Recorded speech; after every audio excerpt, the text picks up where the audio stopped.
Joel Klatt had some type of head coaching pressure index or whatever. I saw a couple threads on it. I wanted to get y'all's input on it. He pretty much says with the exit of Nico Iamaleava, Tennessee fans are going to start putting pressure on Josh Heupel. It's like, okay, well, everybody kind of was like, okay, we stand with you. That's great. But now we don't have a quarterback. What are you doing? He pretty much wrote that Josh Heupel is going to have some pressure on him this year. I think every coach kind of coaches with pressure, but what do you make of all that? It's not necessarily a mulligan. I'm not saying this is a mulligan season whatsoever, but I mean, if Tennessee goes 8-4, I mean, nobody's calling for Josh Heupel's head, nor should they. Job security is never in question or anything, but what do you make of with Nico leaving this late in the cycle? The pressure should still be on Josh Heupel to, say you drop a game you shouldn't. Oh, it's end all be all.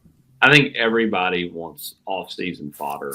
I was going to say it's like a Sydney Sweeney Instagram post. It's summer clickbait.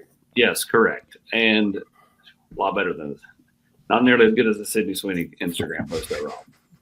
Joel Klatt. Let's not compare the two. But I know where you're going with it, though. But yeah, I mean, listen, the way it all went out, the stories written by Chris Lowe and others about the exit.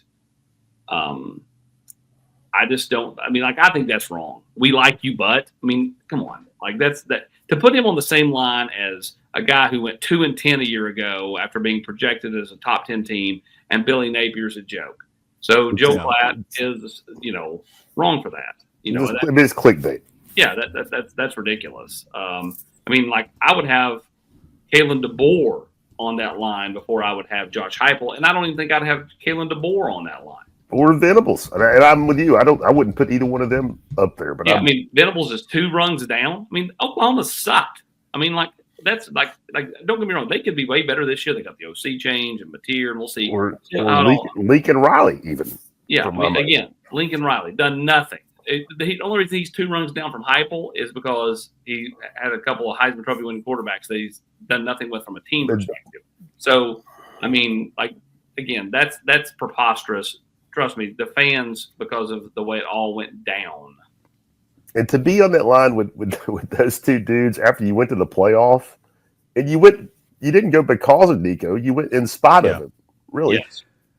And again, you shouldn't just be, as the top line says, just happy to be here. That shouldn't just be the standard and all that and everything. But I mean, think about the 4 year. You should always be wanting more, is what I'm saying. But in 4 years of Josh Heupel, 2 double-digit win seasons, a college football playoff berth, an Orange Bowl victory, a Citrus Bowl victory, rushing for over 2,500 yards, should have had a Heisman finalist. I mean, we can go on and on and on, right? I mean, and it's not just that; it's where it was when he got here. Yeah, and the accelerated path that he got Tennessee back to where it is. So, you should never just be happy with what you're doing. You should always aspire for more, obviously. But I'm with you. We like you, but are you kidding me? But what?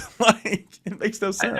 I agree that with that. Now I'll say this: having looked at all the different things while you guys were talking, I don't think that there's a run here. So I want to go back and say that this is just kind of we like you, but trying to be patient, because at the bottom, it's time. It's time. Yeah, they need to win now. It's time to win for both those guys. But let's face it. I mean, if James Franklin just goes back to the playoff again and gets eliminated, he'll be back at Penn State.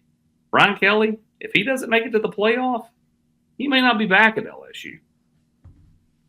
Yeah, be interesting for sure. But I think going back to what you guys said originally, just the offseason, chatter and all that, just always looking for something to talk mid-March. I heard that, and again, I don't know if it's a podcast or I read some quotes. I don't. Maybe I'm taking that out of context, but I'm just like, I do think that Josh Heupel will put a ton of pressure on himself to win this year, because let's face it, if he goes out and goes 10-2 with Merklinger or Joey Aguilar and makes it back to the CFP, who looks like a genius?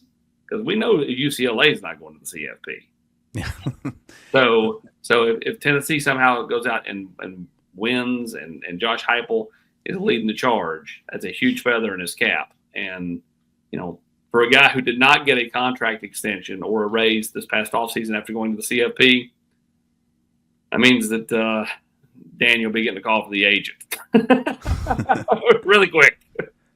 And not to mention, too, you just want the explosives back. The stuff we talk about all the time. You want the explosives back in the offense. You want the red zone efficiency to be better. They just didn't connect on any of them. Go back to the Alabama game. And the Florida game. mean, how many times did they overthrow somebody wide open down the field? Yeah, or the Florida game where your guy just kept dropping it, or ran the wrong route or whatever. Mertlinger, George, whoever is the quarterback, if they can just complete deep balls on a routine basis, all of a sudden that changes the whole look of the offense.